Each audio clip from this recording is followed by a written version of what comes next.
जी दोस्तों, मैं हूं सोहेल मज़ारी। आसान बैंकिंग और कारोबार के इस उर्दू वीडियो चैनल में आपको खुशामदीद। हमारी वीडियो नंबर 29 और 30 के तसलसल में हमारी आज की video common red flag indicators के बारे में होगी।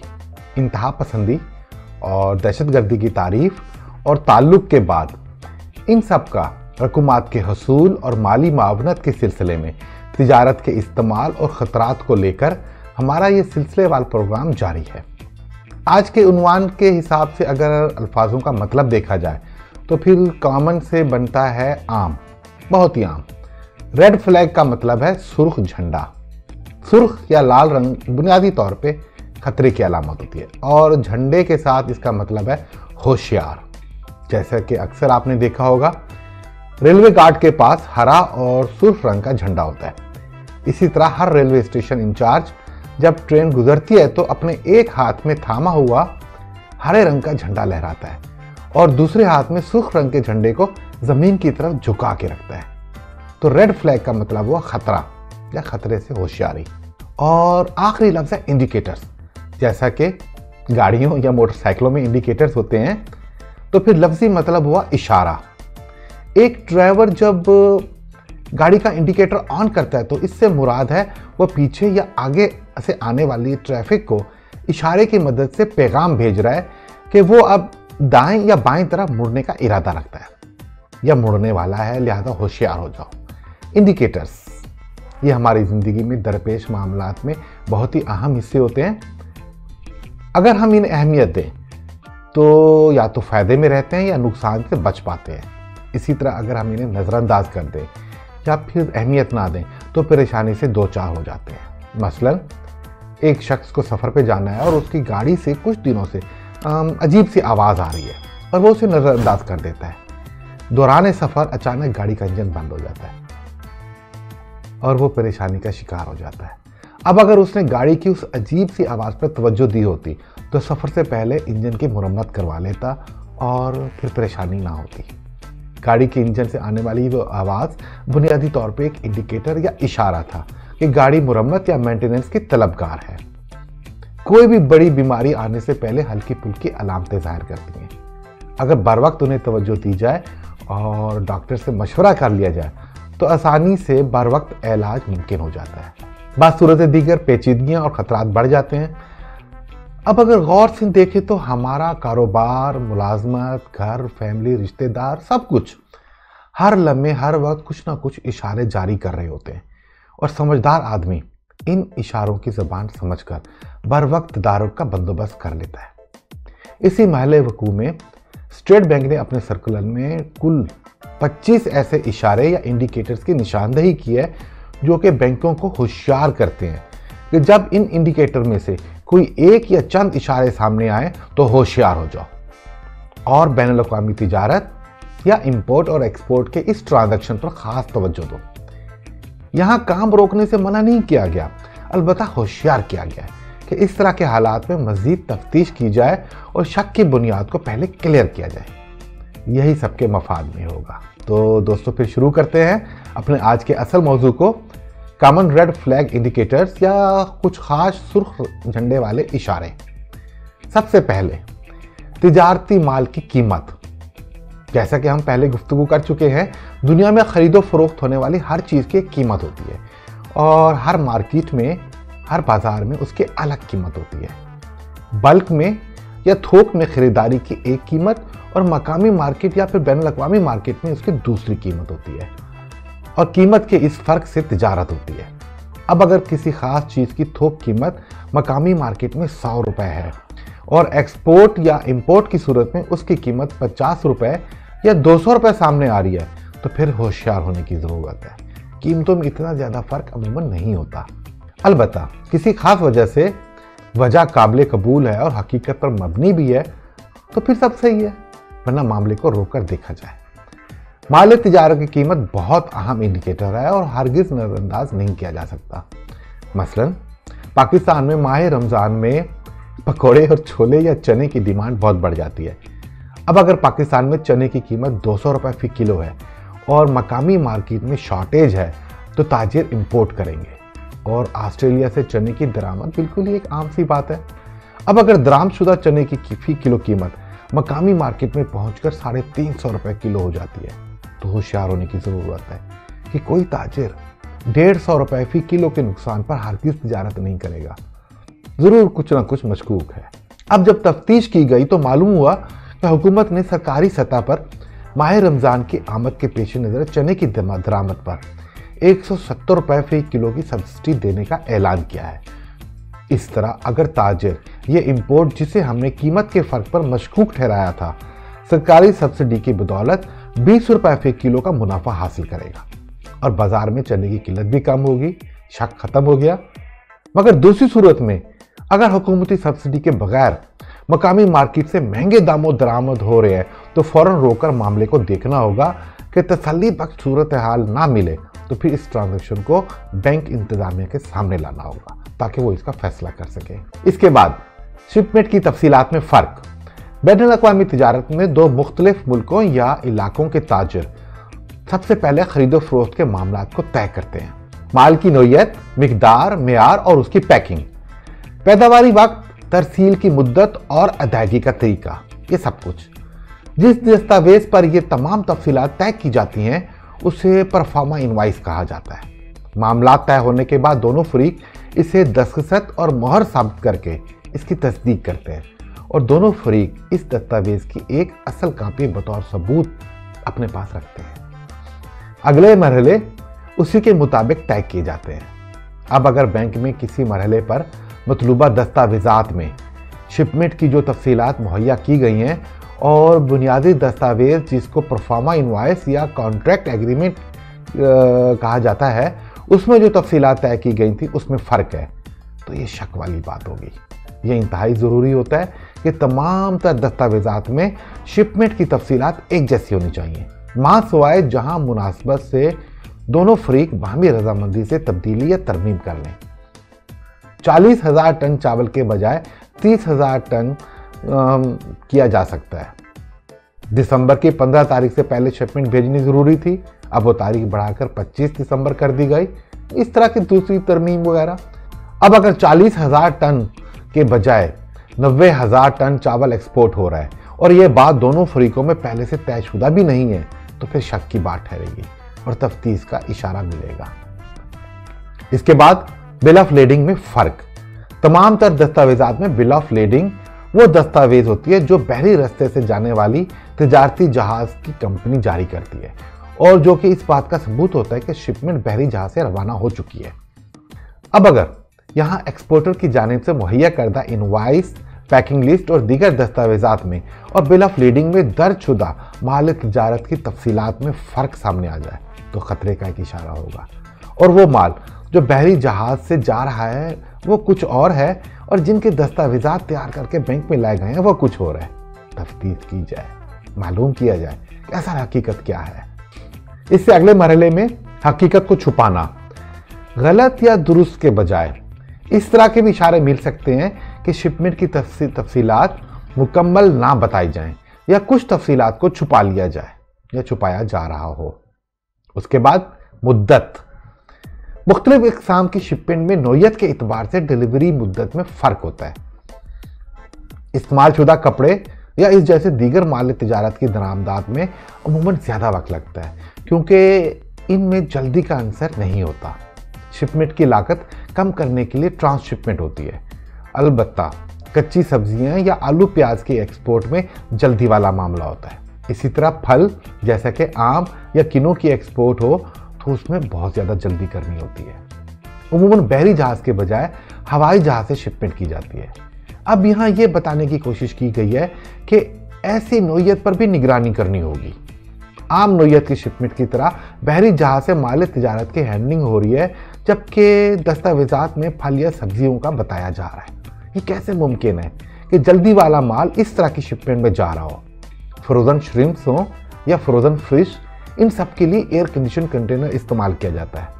अब अगर ऐसी शिपमेंट में आम कंटेनर इस्तेमाल हो तो समझ लेना चाहिए कि कुछ मशकूक है।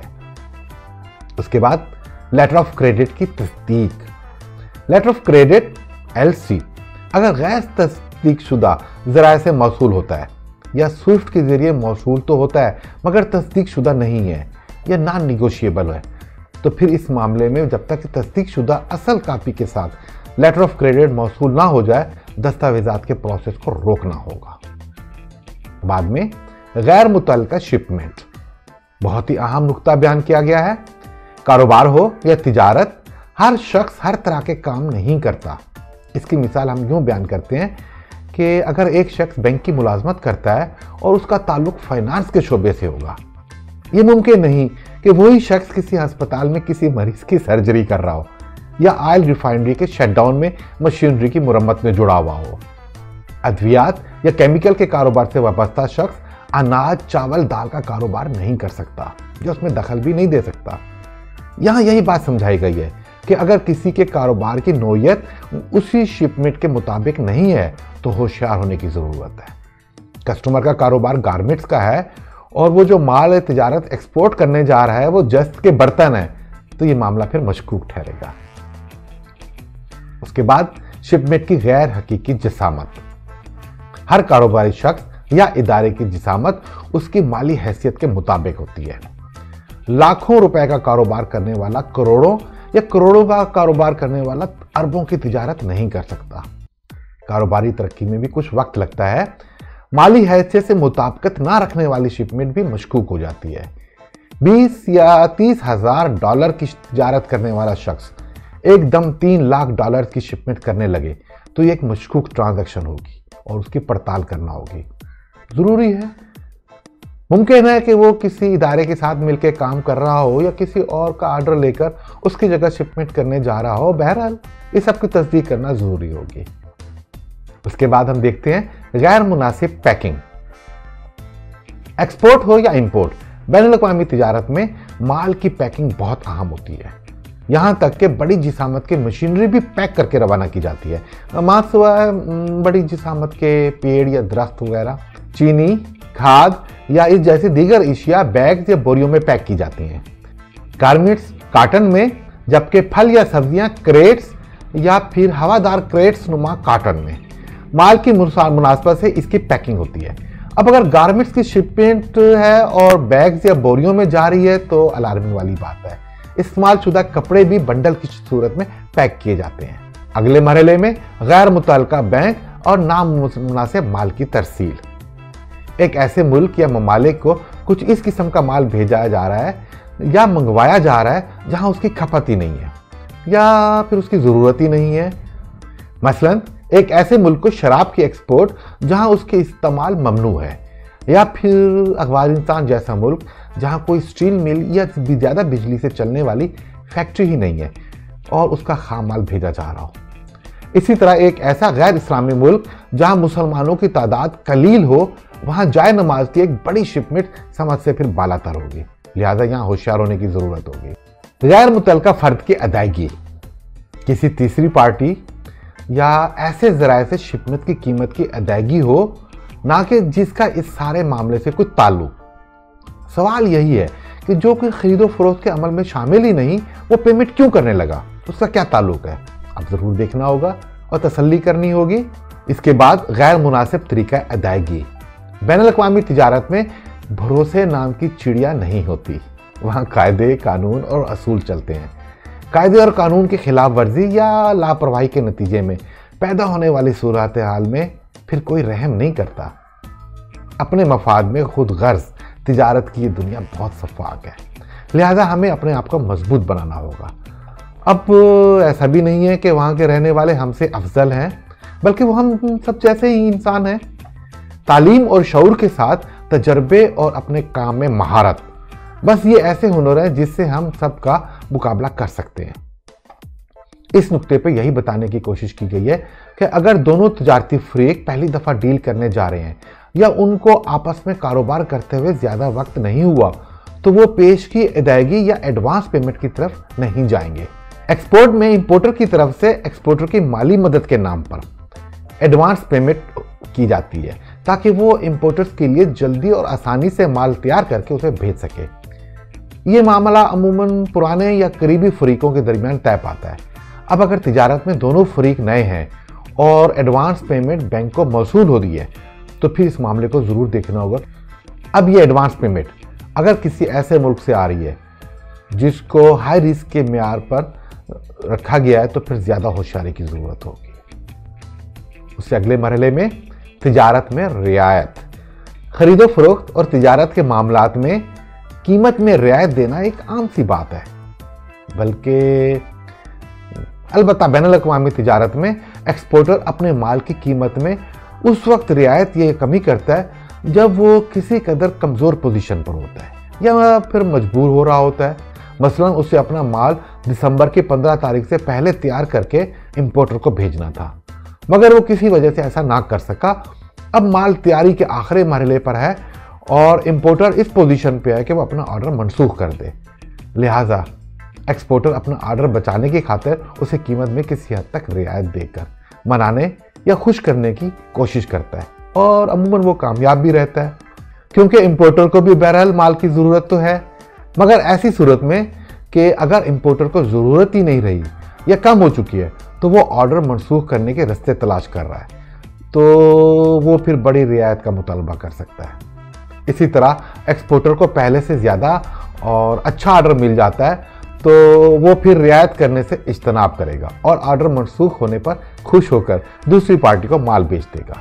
अलगर्ज़ ये एक आम सी बात है, मगर याद रखने की ज़रूरत है कि ये सब कुछ हर वक्त हर शिपमेंट पर मुसलसल नहीं होता।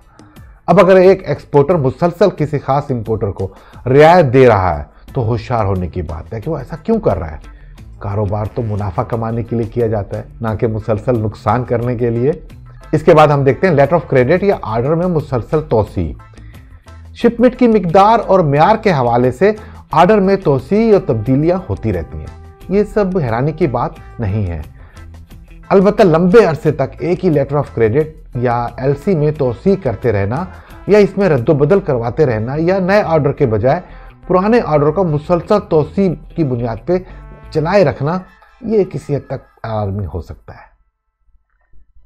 उसके बाद एडवांस पेमेंट, पेश की अदायगी। जैसा कि एडवांस पेमेंट के बारे में हम पहले ही बता चुके हैं, अब ये देखना होगा कि एक एक्सपोर्टर ने एडवांस पेमेंट तो वसूल कर ली, मगर वो इसके एवज ऑर्डर की तकमील शिपमेंट नहीं कर रहा या नहीं करता, तो क्यों? जाहिर बात है, जिसने अपने की माल की कीमत पेश की अदा कर दी हो वो अपना माल क्यों छोड़ेगा। अब अगर वो यानी इंपोर्टर भी माल वसूल नहीं करता तो फिर इस किस्म की ट्रांजैक्शन एक खतरे के तौर पे देखी जाएगी। एडवांस पेमेंट की सूरत में एक्सपोर्टर को लाजमी अपना माल भेजना होगा और इंपोर्टर को मौसूल करना होगा। शेल कंपनियों से तिजारत। शेल कंपनी या इदारे, इनसे मुराद एक ऐसी कंपनी जो सिर्फ कागजात की हद तक महदूद हो। इन कंपनियों के ना तो अपने रजिस्टर्ड ऑफिस होते हैं और ना ही इनके कोई एड्रेसेस।